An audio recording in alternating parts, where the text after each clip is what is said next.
These civilizations set the stage for our modern civilization to thrive, but what led to their disappearance? From grand structures and masters of agriculture to missing in action, today we are diving into some of the most incredible, but also some of the most mysterious civilizations in our history. Starting off this list today, we have the Nabta Playa civilization. The settlement of Nabta Playa dates back as early as 11,000 years ago. During this time, the region was much more wet and more hospitable than today. This change in climate attracted nomadic groups who eventually settled in the area, engaging in activities such as cattle herding, which is one of the earliest instances of such practice in human history, which is pretty amazing. One of the most remarkable achievements of the Nabta Playa civilization was the construction of what is considered one of the world's earliest known astronomical devices. This complex consisted of several stone circles, alignments, and other megalithic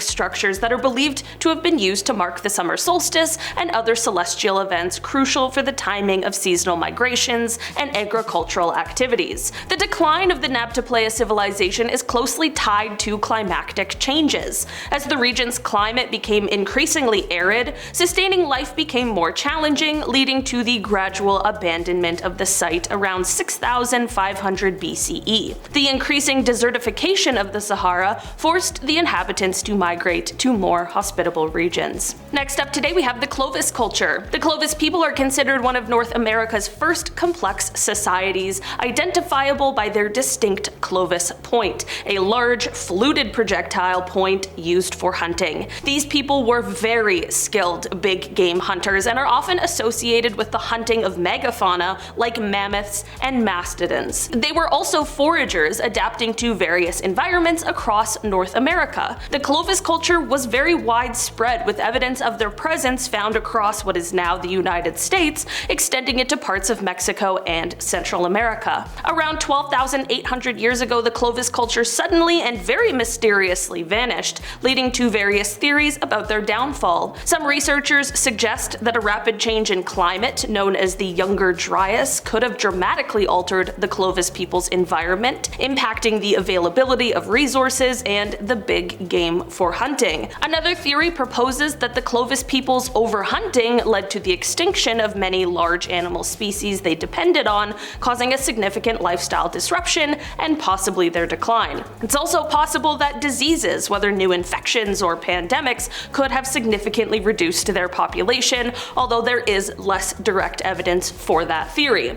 A more controversial hypothesis is that a comet or asteroid impact led to significant environmental changes affecting the Clovis people's food sources and habitats. This theory is definitely debated among scientists and is supported by some evidence of widespread biomass burning and impact markers. Next up today we have the Guge Kingdom. Established in the 10th century after the Tibetan Empire's dissolution, this kingdom in western Tibet's Nagari region was a significant cultural and religious hub. It emerged from the Tibetan royal lineage and became central to Tibetan Buddhism's revival, which quickly spread across Tibet. Despite thriving as a trade and cultural center, this kingdom's mysterious decline in the 17th century is attributed to potential factors like an invasion by the Ladakhi army, economic isolation due to shifting trade routes, internal religious conflicts, and possible natural disasters. Today, the ruins of the kingdom, with its palaces, temples, and fortresses, provide deep insights into its historical significance and contributions to Tibetan culture and Buddhism. Next up today, we have the Minoan Civilization. Flourishing on the island of Crete, the Minoans are renowned for their impressive palatial complexes, such as the one at Knossos, which features elaborate architecture, advanced infrastructure, and beautiful frescoes. These palaces served as economic, religious, and political centers. Minoans were skilled traders and navigators, establishing trade networks across the Mediterranean. Their economy was very advanced, with trade in goods like saffron, olive oil, wine, and ceramics. The Minoans had a complex social structure and are thought to have engaged in significant religious practices, possibly including goddess worship. Their scripts, Linear A, which is still undeciphered deciphered by the way, and Linear B are key to understanding their administration and culture, and when it comes to their decline, well, experts just really aren't quite sure what happened. Around 1628 BCE, the Santorini volcano erupted catastrophically, only a few dozen miles north of Crete. This event could have caused significant climactic disturbances, tsunamis, and economic disruption, all impacting the Minoans severely.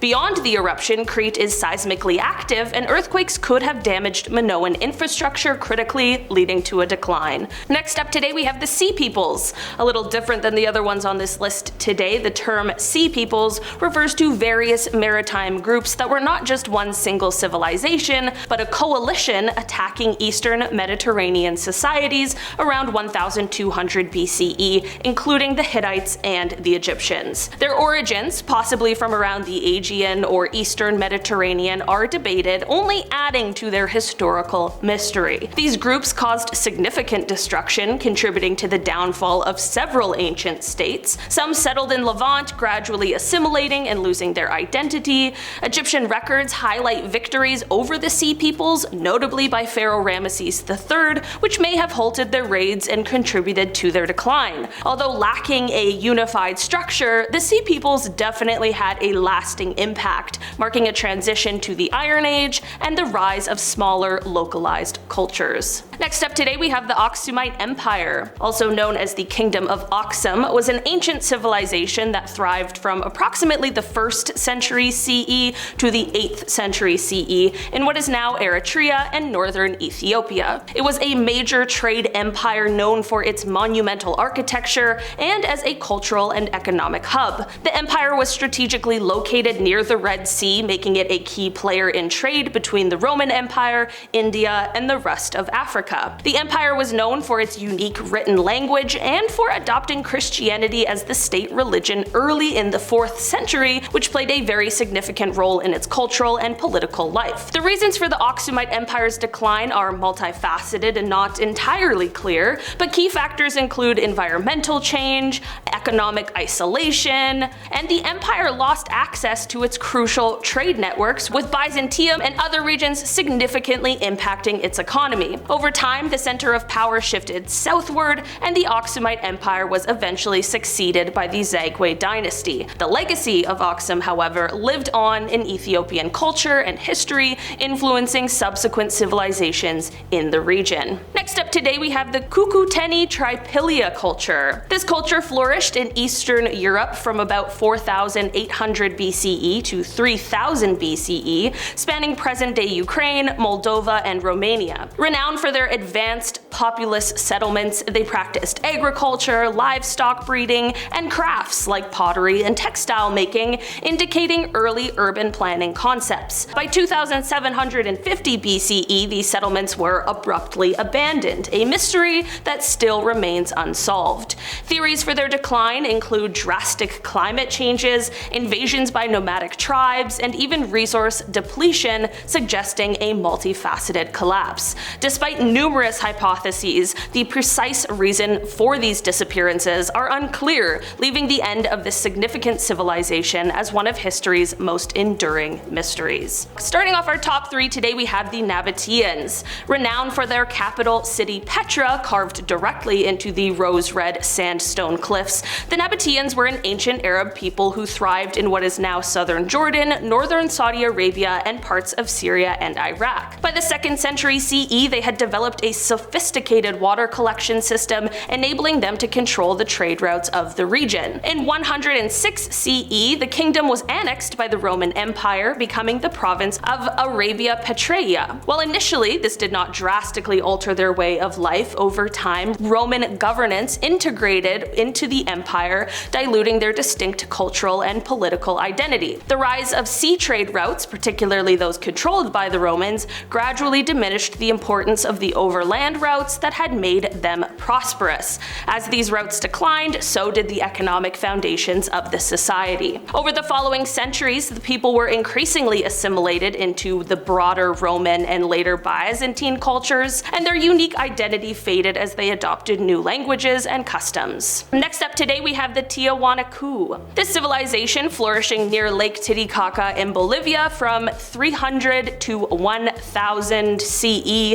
is renowned for its advanced agriculture, utilizing raised fields and sophisticated irrigation to cultivate essential crops like potatoes and quinoa. Their iconic monumental architecture and stone sculptures, constructed without mortar, demonstrate their engineering and astronomical expertise, exemplified by the gate of the sun's solstice alignments. However, their decline around 1000 AD is attributed mainly to severe climate changes, leading to agricultural collapse, economic downturn, and social fragmentation. The lack of written records makes their downfall difficult to decipher, with current knowledge based largely on archaeological findings and later cultures' accounts. And finally, today we have the Indus Valley Civilization. The Indus became one of the world's earliest civilization as they began to build their settlements some 8,000 years ago. They lived in what is now India and Pakistan, and they expanded over a great distance, 386,000 square miles, which is far more than other, more well-known civilizations of a similar period. In fact, this group was thriving so much that they accounted for around an estimated 10% of the world's population at the time. The civilization was completely thriving until around 1900 BCE, when things took a serious turn for the worst. They began to abandon cities and started to move southeast, and no one is entirely sure why. There was a leading theory that perhaps other groups of people from the north brought about their collapse,